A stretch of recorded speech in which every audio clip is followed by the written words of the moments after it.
Now this brings us to macromolecules. Remember, we briefly talked about macromolecules before, and we said that macromolecules are going to go ahead and be where we have a combination of several molecules coming together to form larger molecules.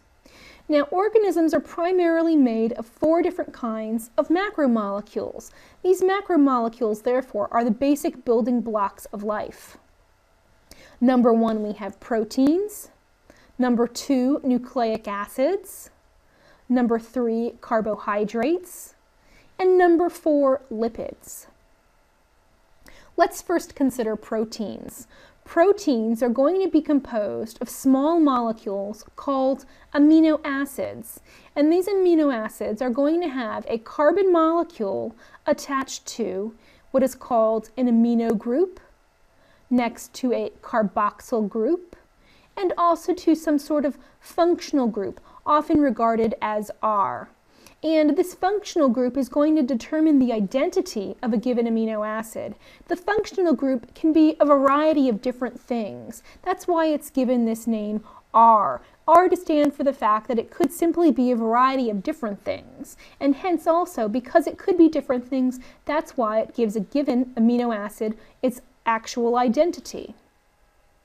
Now, there are 20 different types of amino acids that are going to be found in living organisms, and what you're going to see is that these different amino acids are going to come together in different ways to form different proteins.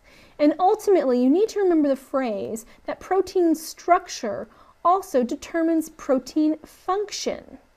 What you're going to have here is these different amino acids coming together in different ways, forming different structures, and therefore when they do, they're going to actually also have different functions. They're going to actually function within the body and allow the body to do what it needs to do. As an example here, we have, for instance, an individual amino acid, alanine, and what you can see here is a polymer or a polypeptide. What we have is several amino acids coming together to form a protein or a peptide or a polypeptide. If you hear the word peptide, you know that we're referring, in this particular case, to proteins. One important type of a protein is called an enzyme. An enzyme is going to be a type of protein which cells use to catalyze reactions and form products that are important for organismal function. This diagram illustrates the way in which enzymes work. Here, for instance, you have an enzyme in purple. And you see on this enzyme that you have something referred to as the active site. What you're going to go ahead and have is a situation where you're going to have substrates bind to that active site, and the enzyme itself is going to catalyze a reaction between the two.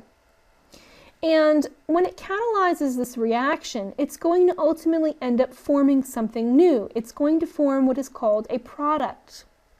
So here we have a reaction between these two substrates to form a new product. And the reason that we have it is because specifically of the enzyme. And this is an excellent example of structure equaling function, or structure leading to function. Here, to ultimately end up with this specific product, we have to have substrates that have a specific shape binding to this enzyme. Now, enzymes are often arranged in something called a biochemical pathway.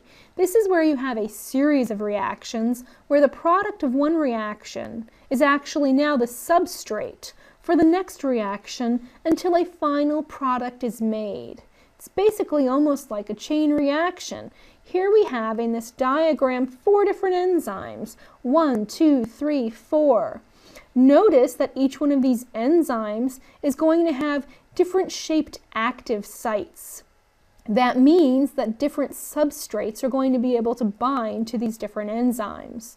If you look at enzyme number 1, you're going to see that a substrate is able to fit into its active site. And ultimately, it's going to go ahead and cause a reaction that causes a change in that substrate to form some sort of product. That product is then going to be the new substrate for enzyme 2. Ultimately, after it is processed, you're going to have a product being spit out in the form of a triangle in this case. And that new product is going to be the substrate for enzyme 3. And you're going to have some sort of reaction occur that will spit out the product of enzyme 3, which will then become the new substrate of enzyme 4, ultimately producing the final product, which is likely some very important type of product for body function. The next type of macromolecule that we have, it would be nucleic acids. These again are going to be molecules that are storing information, storing genetic information. They're going to be comprised of nucleotides, and these nucleotides are going to be composed of a sugar molecule, a phosphate group, and something called a base. And there are 5 types of nucleotides that can be combined in different ways with one another to ultimately lead to these nucleic acids. If you go ahead and you look at this macromolecule here on the right, again you see that we're looking at DNA, deoxyribonucleic acid. DNA is a nucleic acid that's shaped like a double helix. In this particular case, if you go ahead and you look at the bottom end of this diagram, what we have here would be 2 strands of DNA that are going to be linked together. As each of those strands, we have what are referred to as the sugar phosphate backbone, where you're going to go ahead and have sugars indicated in purple that are linked by phosphates indicated in yellow. And these strands are going to be attached to one another via their bases. From each one of these sugars, you have sticking out toward the middle of the helix a base, and those bases are going to go ahead and be linked by hydrogen bonds. The next macromolecule that we have would be carbohydrates. These are molecules that act as building materials and act in energy storage. And these carbohydrates are going to be composed of carbon, hydrogen, and oxygen. Now, carbohydrates can be either simple or complex based on their size. So we have, for instance, monosaccharides, disaccharides, and polysaccharides. Monosaccharides are going to go ahead and be composed of one type of simple sugar. Examples of monosaccharides are going to be glucose and fructose. Disaccharides are going to go ahead and be combined from 2 different types of simple sugars, an example being sucrose. Sucrose is actually formed from a molecule of glucose and a molecule of fructose. And finally, we have polysaccharides. These are going to be large carbohydrates, poly meaning many, and they're going to be, for instance, starch and glycogen. These are often going to be for storage of energy.